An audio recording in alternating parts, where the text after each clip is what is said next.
तो इस वीडियो में मैं आपको चंपारण सत्याग्रह के बारे में बताऊंगा, जितने भी इंपॉर्टेंट पॉइंट आपके एग्ज़ाम से रिलेटेड है उसके बारे में।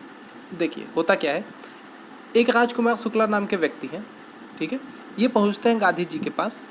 ये उनको बताते हैं बिहार की समस्याएं, वहाँ के जो किसान हैं उनके ऊपर जो ज्यादती कर रहे हैं ब्रिटिशर्स, वो समस्याएं ये महात्मा गांधी जी को बताते हैं और कहते हैं आप हमारे साथ बिहार चलिए और इन सब समस्याओं का कुछ निवारण करिए, ठीक है।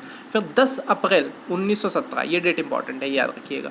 10 अप्रैल 1917 को गांधी जी पहुंचते हैं राजकुमार शुक्ला जी के साथ चंपारण। चंपारण कहाँ पड़ता है? ये आपका नॉर्थ बिहार में पड़ता है, ठीक है। नॉर्थ बिहार में ये चंपारण जगह पड़ती है। वहाँ महात्मा गांधी पहुँचते हैं। वहाँ पे ये देखते हैं किसानों की हालत। वहाँ पे किसानों से ज़बरदस्ती इंडिगो प्लांटेशन कराई जा रही है। इंडिगो क्या होता है? नील। नील आप जानते होंगे, जो उजाला नील आता है, उसी टाइप का ये नील की प्लांट खेती होती थी। तो उसमें बहुत ज़्यादा प्रॉफिट होता था अंग्रेज़ों को, ठीक है। तो अंग्रेज़ चाहते थे कि किसान ज़्यादा से ज़्यादा इंडिगो की उगाएं, उनके लिए नील की खेती करें, ठीक है।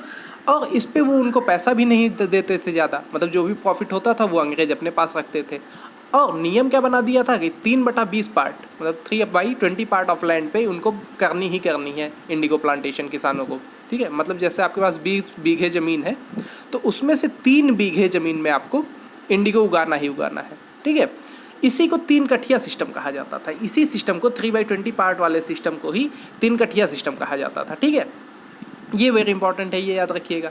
ये सारी समस्याएं देख के, और वहाँ पे टैक्सेस वगैरह भी बहुत ज़्यादा वसूला जाता था किसानों से, तो ये सारी समस्याएं देख के महात्मा गांधी जी यहाँ पे पहला सत्याग्रह करते हैं, इंडिया का पहला सत्याग्रह, ठीक है, 1917 में, ठीक है। ये डेट याद रखिए। पहला सत्याग्रह चंपारण सत्याग्रह के नाम से फेमस होता है, जो गांधी जी करते हैं, और ये सफल रहता है। सफल रहता है किस सेंस में? जैसे यहाँ पे जो टैक्सेस थे उसको रिड्यूस कर दिया जाता है, टैक्सेस को रिड्यूस कर दिया जाता है, ठीक है। और ये जो इंडिगो प्लांटेशन थी इसको कर दिया जाता है स्वेच्छा पे, कि किसान जितना चाहे उतना उगा सकते हैं, अगर नहीं चाहते तो ना भी उगाए, ठीक है। तो ये सारी चीज़ें हुई जो अंग्रेज़ों ने वहाँ पे हटाई, तो इसीलिए इस सत्याग्रह को सफल माना जाता है।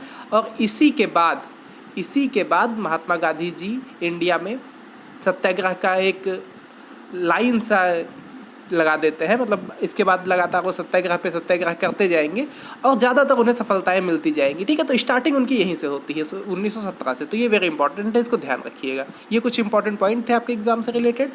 नाम याद रखिएगा, राजकुमार शुक्ला महात्मा गांधी से मिलते हैं, उनको 10 अप्रैल 1917 को बिहार ले जाते हैं चंपारण में। वहाँ पे इंडिगो प्लांटेशन वगैरह 3 कठिया सिस्टम वगैरह के खिलाफ गांधी जी वहाँ पे सत्याग्रह करते हैं, ठीक है, और उसमें उनको सफलता मिलती है।